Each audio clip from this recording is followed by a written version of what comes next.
All right. Welcome to the Good Deal Podcast, episode 2. I'm Ian. I'm Mario.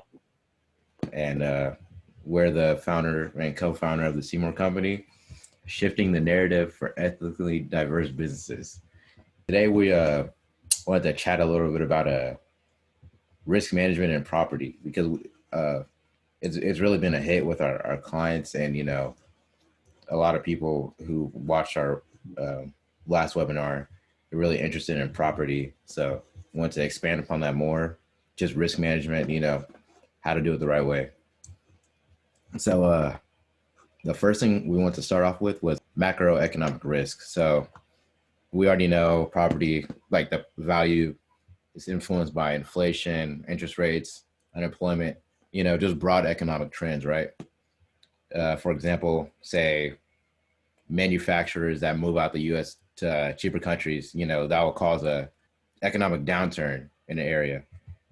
I'd say Midwest, definitely a lot of these car companies moving out the U.S. and, going to cheaper places, the value of the area goes down. Aaron, can you tell us the mitigation for that?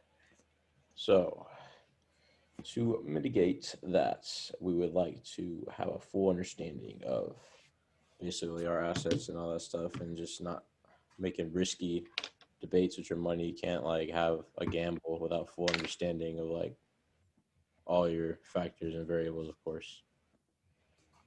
Right. Yeah, I think one of the main things too, just paying attention, forecasting the market, if I can put it that way, where as long you should pay attention to market trends. You never know when you'll be able to predict when, say, in a region or area will have an economic downturn, and the last thing you want is your investment to be in that area. Another thing you could do to mitigate that too is diversify what your investments are. So if you only buy and do commercial real estate in Des Moines, Iowa, only in Des Moines, you mean say something happens out there's a huge economic downturn, you lose all your investments. So that kind of leads into our next one, asset risk. Aaron, can you handle that one? So with asset risk, I mean, obviously with mitigation, all that stuff, with all broad factors, you need to always have full understanding on your assets and what you're doing, because you're kind of just going in the ballpark without really being prepared. You can get saying is you can hit a brick wall, basically unaware of what you're doing. So with asset risk, basically you should know the area, which area is more under, which has more diverse economy, and you should be market specific. Yeah, he's right. How a lot of areas are economically disproportionate than others. Vegas, for example, just straight entertainment industry, right?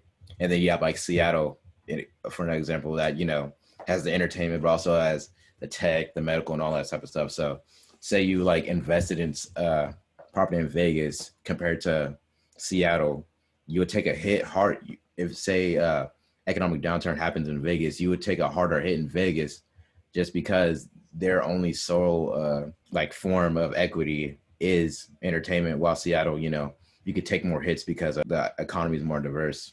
To mitigate your asset risk, I would personally spread the asset risk over multiple asset classes. So don't just do property. Like we talked before, there's a whole bunch of other investment classes, private equity, venture capital. Just make sure to diversify your asset risk. Yeah, And then and another thing is you should definitely invest in different markets with low level of correlation to their forecasted economic trends. Don't just invest in assets that are located in big areas like Silicon Valley, because there's a downturn, you're essentially going to lose all your assets. right. Goes into our next topic of liquidity. So your ability to sell your asset must always be evaluated before you actually purchase. Like, for example, it'd be easier to sell a property in Stockton than, some random mid California city like Patterson. I feel like the mitigation just begins with knowing an exit strategy before, you purchase your asset. So, I mean, it's kind of just a rule of thumb that you should really pay attention to. That brings us to debt risk. Um, with debt risk, you should always have your investments risk profile directly proportional to its leverage and or the debt. The more debt, the more risk before property's income isn't sufficient to make the loan payment. So like it's always like a double-edged sword. You know what I'm saying? Right. Um, It is a double-edged sword because leverage can also boost returns, and it's like you can either not be able to make your loan payment, but the benefit is you can either boost returns. So it's really important to find the right mix of leverage and returns. And I feel like the way to mitigate that, what I would personally recommend is just do property debt shouldn't exceed 75% of its value. So if your property debt is over how much or the value of the actual property, you should really reevaluate that and see if you can negotiate a deal where the debt isn't so high. You don't want to be paying three-fourths of your property in debt. So that's something to really look into. And then the next thing we want to talk about though is financial risk.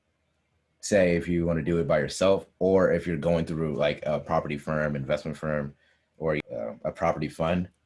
So one thing you really got to pay attention to, that senior debt holders always paid first, whereas equity holders are paid last. So for example, investors considering an equity investment in a CRE property, they need to know how many people are in line ahead of them to receive a payout if the deal goes bad. So basically, in simpler terms, it's more of a them first, you second if you go through a firm.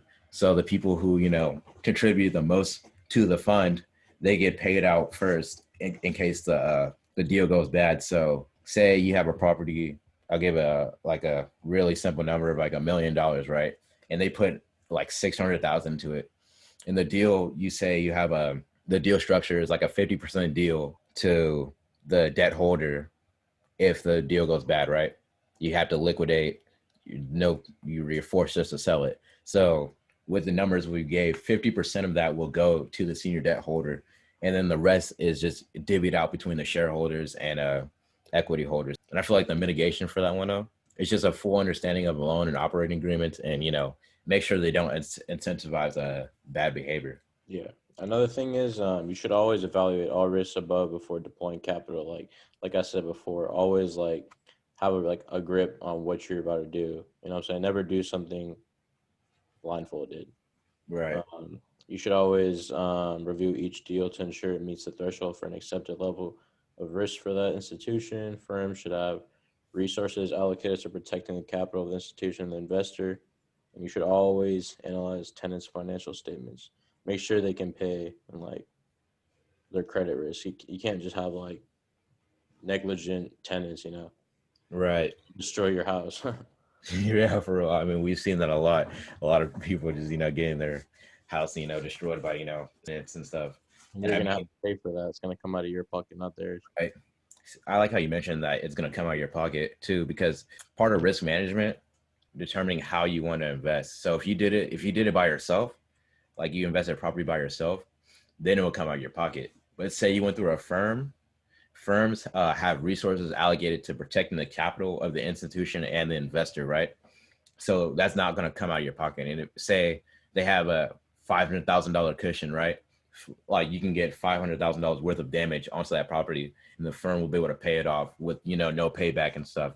So I mean that's something to really keep in mind. And like Arian said too, analyzing your tenants' financial statements. It's like the rule of thumb. Besides just owning the property, right, and the finances along with that, it's also the dynamic you have to establish with your tenants. For risk management, always like know what you're doing and overanalyze. Not overanalyze, but like look at things, observe, check things out. Don't go into something blindly. Obviously, you're gonna expect it to go bad if you don't have full understanding. I just wanted to sum up one more time before this ends. So we started off with the macroeconomic risk, which is basically broad economic trends, and the mitigation for that was to pay attention to the forecasts with the market. Asset risk, like Arian said before, the market specific factors and stuff that we can affect your investment. Like you said, spreading your asset over multiple asset classes, and then also invest in different types of markets rather than just one area. We said liquidity being, just the awareness that you may have to sell at some point in time, right? Like we established before, just begin with knowing that extra strategy before purchasing your asset, because the extra strategy is just the main thing that's going to make you a lot of money or a little, depending on how if you do it right. Debt risk, your risk profile is directly proportional to your leverage. So that's something to keep in mind. And the rule of thumb: property debt should not exceed 75% of its value. Financial risk with like deal structure: make sure you don't get into any bad deals. Don't get into deals with a lot of like shady or unaccredited investors. That's something you want to really watch out for, because their deal structure may not be as complex or beneficial to your investment. So always keep that in mind. And then the last, just no brainer, just analyze your tenants. Be selective with your tenants. Do you have anything else to say, Ryan? Yeah. Basically, just the golden rule with economics in general is always to have your marginal benefit greater than your marginal cost to make profit, right? Because that's what we're doing this for, to make profit. You don't want to go into something where you put in and come out just losing. You always want to win that. So Right. That's just really the key to risk management. Like you said, just marginal benefit compared to marginal profit. Risk management is what makes you the profit. One last thing I want to add though is you can always transfer your risk to others. I mean, that's like the one of the great things about risk management. Insurance: make sure you have insurance on everything, because you can put your insurance on mortgage companies, contractors. So everything you do should have insurance on it, because in case anything happens, that insurance covers it, and so it's not really coming out of your pocket. That's just a really big thing about risk management. You have anything else, Aria? I mean, yeah, always, like we said, check out your tenants, have full understanding of what you're doing. So you would never have to consider being in that situation where you would have to like take money out of pocket. But obviously you have insurance and stuff that can cover that. But even that is not always like guaranteed. Like you can have, there's many steps to just not be in that situation, which is what we Right. talked about with risk management. Next episode will be tackling deal structure in terms of private equity and venture capital, because deal structure is I'd say the backbone of a lot of these investments that you don't really hear about. And so with us giving you an insider look into deal structure, I feel like that will sort of shift the narrative from an outside perspective. That'll just be it. Make sure to go to our website, www.seymourcompany.com. You can get in contact with us, link with us, if you have any questions or inquiries. Our podcast, The Good Deal, it's going to be streamed on Apple Music, SoundCloud, and YouTube, and Podbean, all under the same name, The Good Deal. It's super easy to find. It'll be probably the first one that's going to pop up. It's all in our link tree. So. Yeah. And then our LinkedIn too, SeymourCompany.com. Everything's on Linktree, like Arian said. So make sure to keep that in mind. We're the Seymore Company. Investments and business solutions. We do it. All right. Thank you. Thank you so much.